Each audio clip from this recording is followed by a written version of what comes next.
కర్నూలు నగరంలోని బిర్లా కాంపౌండ్లో కేపీఎస్ కార్యాలయంలో శనివారం గన్రేవుల ప్రాజెక్టు నిర్మాణ సాధన కోసం ఏర్పాటు చేసిన రౌండ్ టేబుల్ సమావేశం కేపీఎస్ అధ్యక్షులు ఎం శ్రీహర్ష ఆధ్వర్యంలో జరిగింది। ఈ కార్యక్రమంలో విద్యా సంస్థల అధినేత పుల్లయ్య, రైతు సంఘం నాయకులు రామకృష్ణారెడ్డి, సర్పంచుల సంఘం రాష్ట్ర నాయకులు బిర్రు ప్రతాప్ రెడ్డి, శివసేన నాయకులు ప్రతాప్ రెడ్డి, బీజేవైఎం నాయకులు Sunil Kumar Reddy, Srichakra media group MD Harinathareddy, Seshadri Reddy ఇతర నాయకులు పాల్గొన్నారు। అనంతరం వారు మాట్లాడుతూ గన్రేవుల ప్రాజెక్టు నిర్మాణం వల్ల అక్కడ రైతులకు, కర్నూలు ప్రజలకు త్రాగునీరు, సాగునీరు అందడం జరుగుతుందన్నారు। ప్రాజెక్టు నిర్మాణానికి పార్టీలకు అతీతంగా అందరూ సహకరించాలని కోరారు।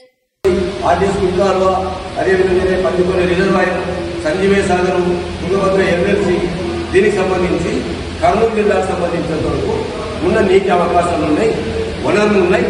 పాలకుల యొక్క చిత్తశుద్ధి లేని కారణంగానే మనం ఈ శాపం అనుభవిస్తూ చెన్నై సార్ చెప్పినట్ల ఇప్పుడు కూడా తుంగభద్ర నుంచి వచ్చేటువంటి నీళ్లు కడప కళ్యాణం పోవడానికి సుంకేశ్వర రిజర్వాయర్, సుంకేశ్వర బ్యారేజ్ ముఖ్యమైనది। దానికి ఇండస్ట్రీ 1.2 టీఎంసీ। మేము ఇక్కడ కర్నూలులో చదువుకుంటున్నప్పుడు జూన్ 15 నుంచి ఏప్రిల్ 15 వరకు కేసీపీ నాతో మేము నీళ్లు పడుతుంది మేము చూసాం।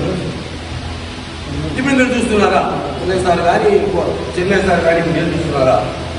ఈరోజు ఆ నీళ్లు రావడం లేదు కాబట్టి దానికి సపరేట్గా గన్రేవుల దగ్గర ఓ రిజర్వాయర్ అంటే బాగుంటుందని చెప్పిన మహనీయులు మన ఇంజనీర్ సుబ్బరాయుడు గారు రాయలసీమకు సంబంధించి ఎక్కడికి ఏ నదులు ఉన్నాయి, ఎక్కడికి ఎన్ని నీళ్ళు పడుతుంది, ఎన్ని చెరువులు ఉన్నాయి, ఎన్ని